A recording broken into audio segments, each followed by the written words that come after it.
What's going on, everybody? You are watching Vikings Now by Chat Sports. My name is Patrick Siepman, and coming up on today's show, I want to dive into 5 major issues that the 2025 Minnesota Vikings are facing and how they can fix those issues. And a lot of these, issues have me just thinking, how is this even possible? How can a Kevin O'Connell-led football team have these problems? But we'll discuss that on today's show. But before we do so, if you guys could hit that subscribe button today.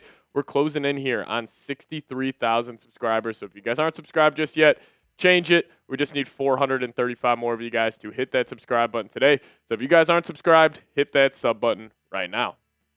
All right, so this one's mainly about Kwesi Adofo-Mensah, and you could also connect it back to the coaching staff here. But I think one of the biggest issues the Vikings have so far and what's led to the 2-2 start is no doubt the free agent signings are just struggling, or at least just not living up to their contracts. And the big four that I'm talking about here, not including Isaiah Rodgers, as he has been fantastic, but the big four I'm talking about, Ryan Kelly, Will Fries, Javon Hargrave, and Jonathan Allen. Now, a lot of these guys have also had lengthy injury history. So Ryan Kelly getting hurt, obviously that has impacted his play. Hargrave is banged up a little bit, but these four, we expect them to make immediate high-end impact. And they haven't really done that so far.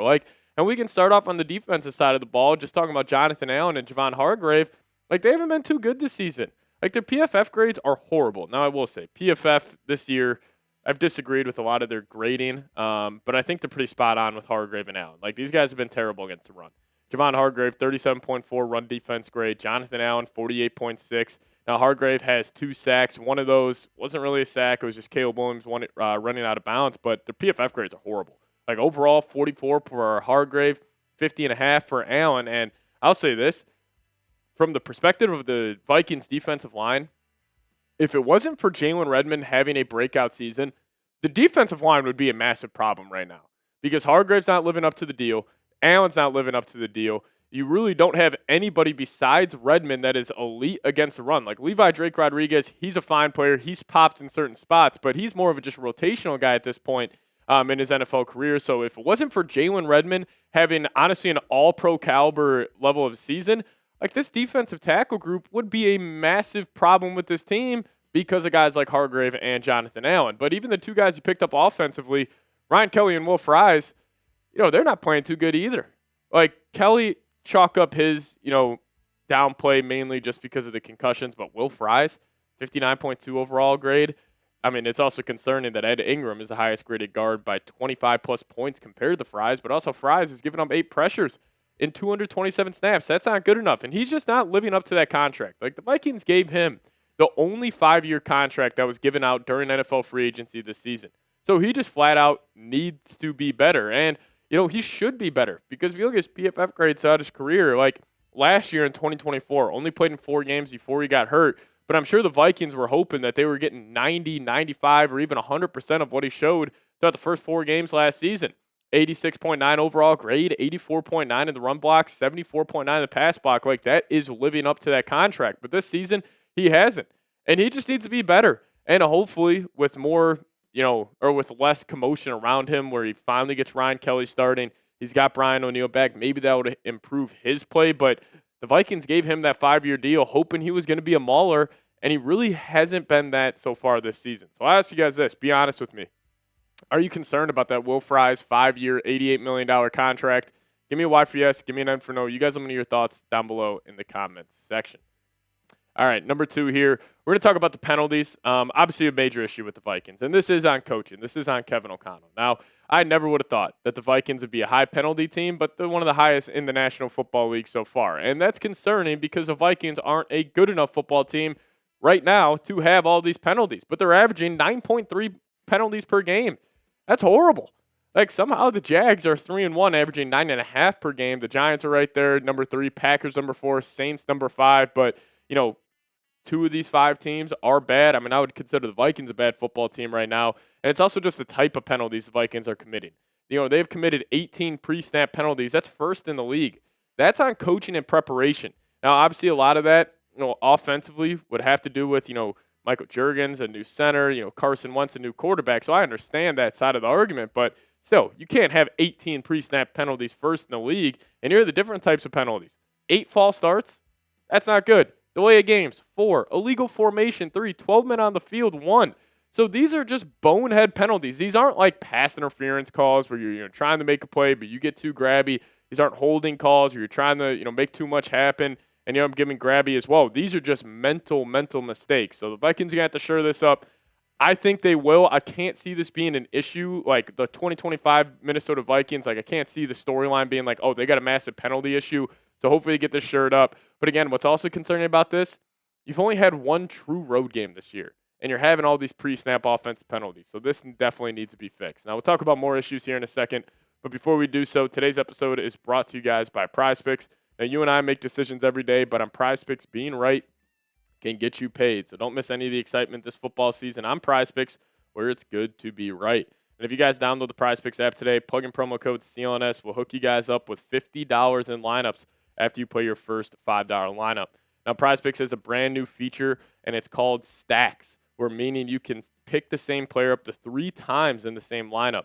If you guys want to take more on Josh Allen's passing yards, rushing yards, touchdowns this weekend, you can do that. Now you can pick all of them in the same lineup only on PrizePicks. And they also have a new feature where you can follow other PrizePicks players directly on the app. Copy their lineups in one click, whether it's a friend, celebrity, or someone's picks you like. Hit that follow button. Check out every lineup they create in the new feed tab on PrizePicks. So download the PrizePicks app today. Plug in promo code CLNS. Get $50 in lineups after you play your first $5 lineup.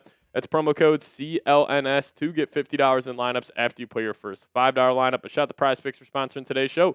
PrizePicks, it's good to be right.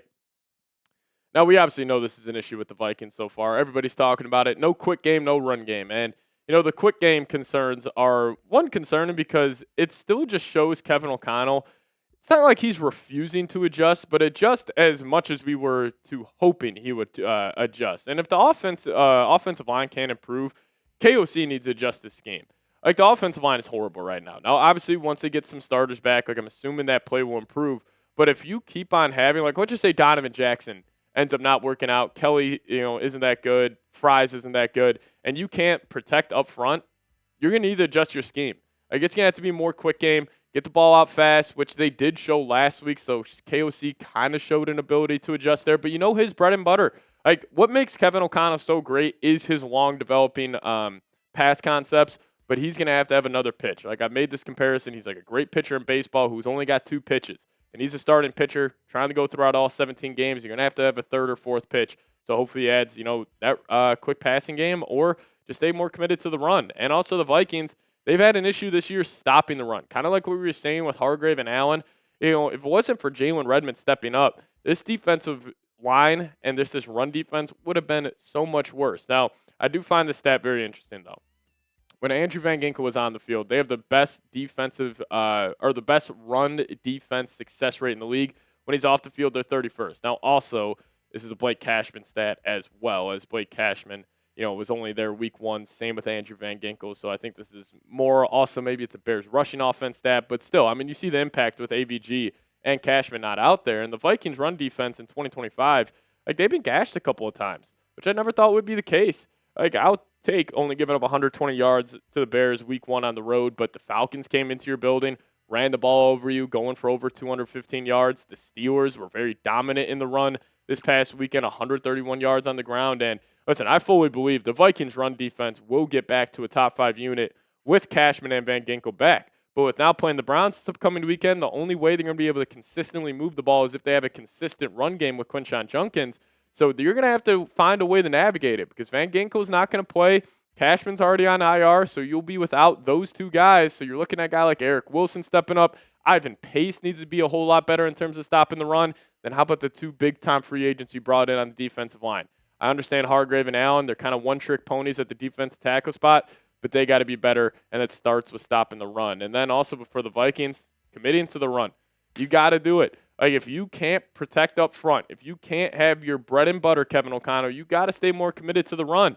And no matter who the quarterback is, you want to make their life easier, run the damn football. Like, even when J.J. McCarthy comes back week 7, you're going to have to get the run game going against Philly. Even with Carson Wentz this week against the Browns, you're going to have to get the run game going. And I understand the Vikings have a lot of problems right now, but they're not unsolvable problems. A lot of these problems will just naturally be solved once these guys get back from injury. And I will say it is so tough to evaluate the 2025 Minnesota Vikings right now because you've had turnover at the quarterback. You've had a ton of injuries. You've been across the pond, now after this week 2 times.